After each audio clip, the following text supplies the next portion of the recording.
Avant, c'était simple. On cherchait une info, hop, on googlisait. C'est ça. Aujourd'hui, on discute avec ChatGPT, Perplexity, Claude, tous ces chatbots IA qui nous donnent des réponses directes, en mode conversation. Oui, c'est une autre approche. Alors, la question qu'on se pose, c'est est-ce qu'ils sont en train de remplacer tout doucement les moteurs de recherche? C'est la grande question du moment, en effet. Pour essayer d'y voir plus clair, on a regardé plusieurs choses, surtout une grosse étude de One Little Web. Ils ont analysé 2 ans de trafic web mondial, D'accord. avril 2023 à mars 2025. Ils comparent les 10 plus gros moteurs aux 10 principaux chatbots IA. Et on a aussi regardé des analyses sur le SEO et puis sur les habitudes des plus jeunes. Des sources assez complètes, donc. Oui, l'idée, c'est vraiment de démêler le vrai du faux. Est-ce que les moteurs sont finis bêta ou est-ce que c'est EI plus compliqué?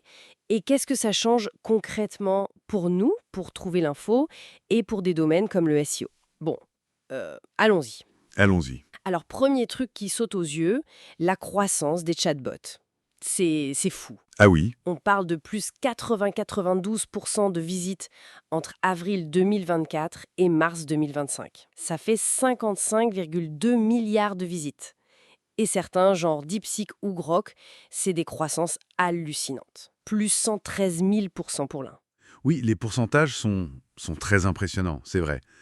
Mais il faut quand même remettre les chiffres en contexte. Ah oui, justement. Malgré ce boom, si on regarde le volume total, le trafic des chatbots, sur toute cette période, ça représente seulement 2,96% du trafic des moteurs de recherche. Ah ouais, 2,96%. C'est peu, en fait. C'est très peu par rapport aux moteurs. Eux, c'est 1,86 trillion de visites sur la même période. L'écart il est énorme, quoi. 34 fois moins de visites pour les chatbots. 34 fois moins. D'accord. Si on prend juste mars 2025, c'est 5,5 milliards de visites par jour pour les moteurs, contre 233 millions pour les chatbots. Le ratio est de presque 24 pour 1. D'accord, donc l'ordre de grandeur n'a rien à voir en fait. Pas du tout, pour l'instant. Et si on regarde les leaders, le fameux duel Google contre ChatGPT. Alors là, oui, Google, il reste le roi incontesté, hein. 87,57% de part de marché pour la recherche, même si son trafic a un peu baissé, moins 1,41% sur un an. une très légère baisse. Et ChatGPT, lui, domine très largement les chatbots, 86,32% de part de marché. Mais voilà, ses visites quotidiennes, 185 millions en mars 2025, c'est à peu près 26 fois moins que Google et c'est 4,7 milliards. C'est ça. Donc domination de chacun dans sa catégorie, mais des échelles très différentes. Ce qui est fascinant aussi, c'est la dynamique des moteurs eux-mêmes. Oui, uhum. Malgré une petite baisse globale sur l'année, moins 0,51%, on voit un rebond depuis fin 2024. Ah, d'accord.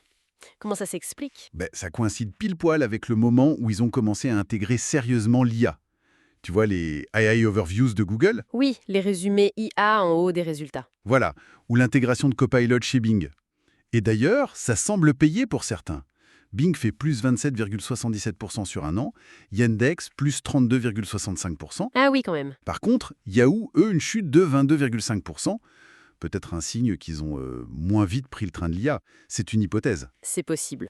Et alors, il y a un autre point hyper intéressant, je trouve, c'est le facteur générationnel. Ah, les jeunes générations, oui. Les sources montrent que la génération Z utilise Google, moins que la génération X, moins 25% d'usage apparemment.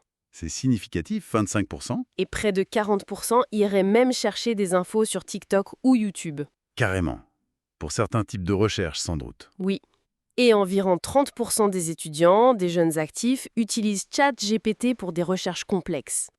Ils aiment le côté direct, conversationnel, rapide. Ça change les habitudes, c'est clair. Et ça a des implications directes sur le SEO, évidemment. Oui, j'imagine. Comment? L'IA change la donne. Il faut adapter sa stratégie. Penser SEO conversationnel, c'est-à-dire utiliser un langage naturel, structurer le contenu en questions-réponses. Pour que l'IA comprenne mieux? Exactement.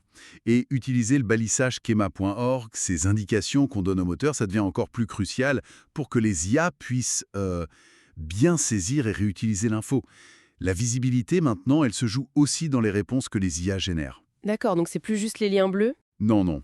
Et puis, l'IA peut aussi améliorer l'expérience sur le site lui-même, tu vois, le temps passé et le taux de rebond, ce qui plaît aussi aux moteurs de recherche classiques.